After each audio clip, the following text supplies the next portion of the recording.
প্রকাশ্য জনসভায় সোনাইয়ের বিধায়ক করিমউদ্দিন বড়ভূঁইয়ার রোজা ভঙ্গকে কেন্দ্র করে সোনাইয়ে রাজনৈতিক হাওয়া তুঙ্গে তোপ দাগলেন আমিনুল। মহিলাদের নিয়ে কুরুচিপূর্ণ মন্তব্যের প্রতিবাদে সোনাইয়ে কংগ্রেস প্রার্থী আমিনুল হকের বিরুদ্ধে গর্জে উঠলেন এজিপি ও বিজেপির সমর্থক মহিলারা। নারী সম্মান রক্ষা করো, রক্ষা করো, রক্ষা করো, রক্ষা করো। কুরুচিকর মন্তব্য মানবো না, মানছি না, মানবো না, মানছি না। করিমউদ্দিন বড়ভূঁইয়া মহাশয়ের নাকি মাসিক হয়েছে, যার জন্য উনি আজকে জলপান করেছেন। এইটা যেহেতু রাজনৈতিক ওনাদের ব্যক্তিগত। শুক্রবার বিকেলে সোনাই শহরে শতাধিক মহিলা জড়ো হয়ে হাতে প্লেকার্ড নিয়ে মিছিল ও বিক্ষোভ প্রদর্শন করেন। বৃহস্পতিবার সন্ধ্যা রাতে এক সভায় বক্তব্য রাখতে গিয়ে আমিনুল হক লস্কর মহিলাদের গোপনীয় রোগ নিয়ে বিতর্কিত মন্তব্য করেন। বিধায়ক করিমউদ্দিন বড়ভূঁইয়া রোজার দিনে জলপানের ঘটনার প্রসঙ্গ টেনে বক্তব্য পেশ করতে গিয়ে আমিনুল হক লস্কর কুরুচিপূর্ণ মন্তব্য করেন। করিমউদ্দিন সাহেব কোন বেমার কিছু মহিলা আপনার এর ফলে প্রতিবাদের ঝড় ওঠে সামাজিক যোগাযোগ মাধ্যমে। পরে সংবাদ মাধ্যমের মুখোমুখি হয়ে বক্তব্য রাখতে গিয়ে কণিকা দে, শিউলি রানী দাস, সারিকা আজমি বড়ভূঁইয়ারা জানান, আমিনুল নারীদের সম্মানে আঘাত দিয়েছেন, কিন্তু তিনি এক নারীর ঘর থেকে জন্ম নিয়েছেন। নারীদের অপমান করে নেতা হওয়া যায় না, তাই প্রকাশ্যে একতার ক্ষমা চাইতে বলেন। না হলে নির্বাচনে ভোটের মাধ্যমে মহিলারা উচিত জবাব দেবেন বলে জানান তারা। মহিলাদের প্রতিবাদী অনুষ্ঠানে অংশ নিয়ে বক্তব্য রাখেন সোনাই পৌরসভার ভাইস চেয়ারম্যান শাহরুল আলম শেখ, বাঁশকান্দি আঞ্চলিক পঞ্চায়েতের সভানেত্রীর স্বামী শামসুল ইসলাম বড়ভূঁইয়া, পুর সদস্য নূর আহমেদ বড়ভূঁইয়া, প্রাক্তন পুর সদস্য রামকৃষ্ণ নাথ সহ অন্যান্যরা বলেন, আমিনুল হক লস্কর সোনাইয়ের শান্তি সম্প্রীতি বিনষ্ট করতে চাইছেন, যার ফলে সাম্প্রদায়িক উস্কানিমূলক মন্তব্য করছেন। এখন নারীদের নিয়ে অশালীন মন্তব্য করে নিজের মায়ের জাতিকে অপমান করেছেন বলে জানান তারা। এদিকে প্রকাশ্য জনসভায় বিধায়ক করিমউদ্দিন বড়ভূঁইয়ার জলপান করাকে কেন্দ্র করে সোনাইয়ে ব্যাপক বিতর্কের সৃষ্টি হয়েছে।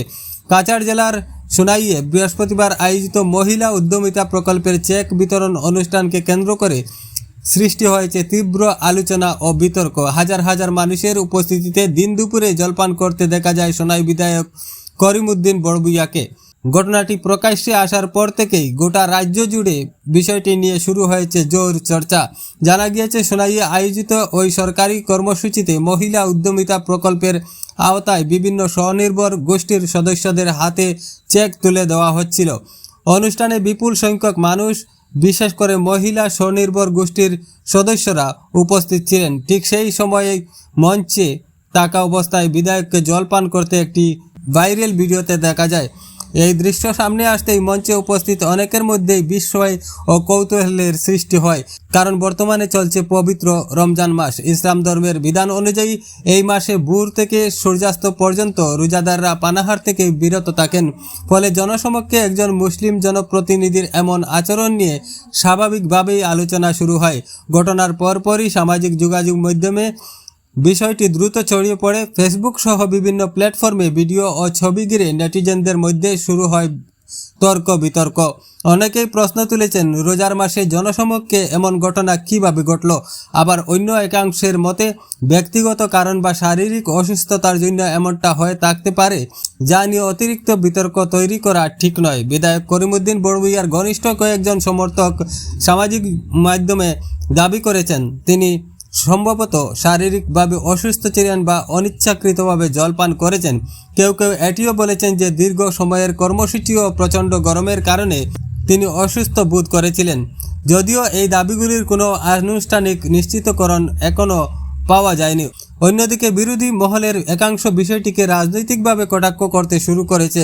তাদের বক্তব্য, সম্প্রতি অসম গণ পরিষদে যোগদানের পর থেকেই বিধায়ককে ঘিরে নানা বিতর্ক দেখা দিচ্ছে। কেউ কেউ এটিকে রাজনৈতিক অবস্থান পরিবর্তনের সঙ্গেও যুক্ত করে মন্তব্য করছেন। এদিকে রাজ্যের মুখ্যমন্ত্রী হিমন্ত বিশ্ব শর্মাকে নিয়েও সামাজিক মাধ্যমে নানা রাজনৈতিক মন্তব্য দেখা যাচ্ছে। বিরোধীরা দাবি করছেন, সাম্প্রতিক সময়ে রাজ্যের রাজনীতিতে ধর্ম ও পরিচয় নিয়ে উত্তেজনা বাড়ছে, যার প্রভাব এ ধরনের আলোচনাতেও পড়ছে।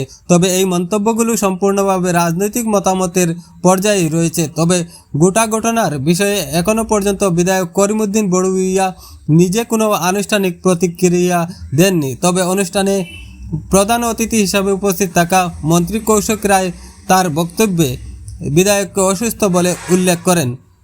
তিনি জানান, বিধায়ক নাকি সকালে অনুষ্ঠানে উপস্থিত হতে অনীহা প্রকাশ করেছিলেন এবং তিনি ব্যক্তিগতভাবে অনুরোধ করে তাকে অনুষ্ঠানে নিয়ে আসেন। সোনাইয়ের এই ঘটনাকে কেন্দ্র করে বর্তমানে রাজনৈতিক ও সামাজিক মহলে ব্যাপক আলোচনা চললেও বিষয়টির প্রকৃত কারণ ও পূর্ণ প্রেক্ষাপট জানতে সংশ্লিষ্ট পক্ষের আনুষ্ঠানিক ব্যাখ্যার অপেক্ষায় রয়েছে স্থানীয় মানুষ। যেহেতু আজকে পবিত্র রমজান মাস, রমজান মাসে আমরা বাধ্য হয়ে আজকে প্রোটেস্টে আমাদের মা বোনদেরকে নিয়ে এসেছি এখানে, কারণ গতকাল আমাদের x deputy speaker Aminul Haque Laskar মহাশয় উনি আমাদের মা বোনদের যে একটা কথা বলেছেন যেটা আমি প্রকাশ্যে বলতে পারছি না, এবং এই কথা বলার সময় এখানে অনেক আমাদের মসজিদের ইমাম মুরব্বীরা ওনার পাশে ছিলেন। উনি ওনাদেরকে পাশে রেখে এই মন্তব্যটা দিয়েছেন, এটা সত্যি দুঃখজনক। কারণ উনি x deputy speaker, x MLA, বিগত দিনে ওনার ভাষা যেগুলা কথাবার্তা, এই কথাবার্তা খুব ভালো ছিল না। উনি সব সময় মানুষদেরকে বিভিন্ন ধরনের কথা বলে থাকেন। কয়েকদিন আগে উনি মন্দির মসজিদ নিয়ে কথা বলেছেন। এর আগে কয়েকদিন আগে উনি প্রকাশ্যে, যখন উনি বিজেপি দলে ছিলেন তখন প্রকাশ্যে বলেছেন যে মাদ্রাসাতে জিহাদি শিক্ষা দেওয়া হয়।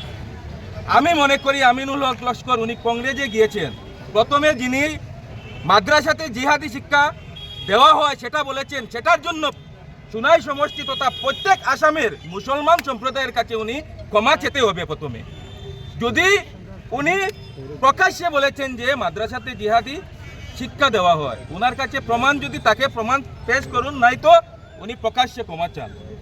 উনি কয়েকদিন আগে মন্দিরের কথা বলেছেন, মন্দিরের লাউড স্পিকার বাড়ানো হয়েছে, মসজিদের লাউড স্পিকার কমানো হয়েছে। আমাদের সুনাইতে একটা ঐতিহ্য আছে, আমরা স্টেপ বাই স্টেপ সুনাইতে ওই ঐতিহ্য বজায় রেখে চলে আছি। আগেরকার দিনে আমাদের মুসলমান সমাজের পটল মজুমদার, আমরা যেটা দেখেছি, আমাদের রুকুনীনাথ, আমাদের মিন্টু দাস, বাদলচন্দ্র রায়, হ্যাঁ, এইভাবে আলাউদ্দিন আজি, মরহুম আলাউদ্দিন আজি মজুমদার, এইভাবে আমাদের মরহুম মামা রবিজুল হক, মনিলাল দর, রামেশ্বর শর্মা, এইভাবে স্টেপ বাই স্টেপ আমাদের যে জেনারেশন, সেই জেনারেশন আমাদের ঐতিহ্য ঐক্যতা বজায় রেখে আমরা সুনাই সমষ্টিতে অ্যাটলিস্ট আমরা চলে যাচ্ছি। বর্তমান সময়ে আমি, রামদা, বাপ্পি রায়, নূর আহমদ দা, আমরা সব বজায় রেখে আমরা সেটা চলিয়ে যাচ্ছি।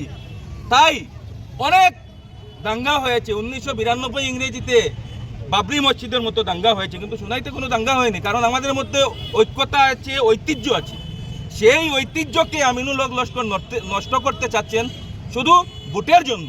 আমি ওনাকে ধিক্কার জানাচ্ছি এবং ওনাকে বলছি, আপনি ভোটে অবতীর্ণ হয়েছেন, আপনি ভোট খেলুন, কোনো অসুবিধা নাই। মন্দির নিয়ে, মসজিদ নিয়ে আপনি রাজনীতি করবেন না, আমাদের মা বোনদেরকে নিয়ে আপনি রাজনীতি করবেন না। আপনি একজন প্রাক্তন ডেপুটি স্পিকার, আপনার মুখের ভাষা আগে আপনি ঠিক করুন, পরে রাজনীতি করুন। আর আমি আমিনুল হক লস্করকে বলছি, আপনি প্রথমে যে জিহাদির কথা বলেছেন সেই জিহাদির জন্য আপনি প্রথমে ক্ষমা চান, তারপর আমার মা বোনদেরকে যে কটাক্ষ করেছেন সেই কটাক্ষর জন্য আপনি প্রথমে ক্ষমা চান, তারপরে ভোটে আপনি অবতীর্ণ হন। ধন্যবাদ, নমস্কার, আসসালামু আলাইকুম। নারীত্বের পরিচয়, মাতৃত্বের পরিচয়, এই জায়গায় দাঁড়িয়ে উনিও উনার মার গর্ভে জন্ম নিয়েছেন, উনার মাও এই একটা, উনার ঋতুস্রাব না হলে উনি কখনো মাতৃত্বের অধিকারী হতে পারতেন না। উনারও ঘরে স্ত্রী আছে, উনিও মাতৃত্বের অধিকারী হয়েছেন ঋতুস্রাবের মাধ্যমে। তাই উনি যে কুরুচিকর মন্তব্য করেছেন, এটার আমরা দীর্ঘ নিন্দা জানাই, দীর্ঘ দাবি জানাচ্ছি। উনি যাতে প্রকাশ্যে এসে আমাদের কাছে ক্ষমা চান। পুরা মা জাতিকে উনি অপমান করেছেন, এই অপমানের ক্ষমা চাইতে হবে, নতুবা আগামী দিনে উনি পাবলিকের মাধ্যমে, নারী জাতির মাধ্যমে উনাকে উত্তর দেওয়া হবে। উনি যাতে প্রস্তুত থাকেন।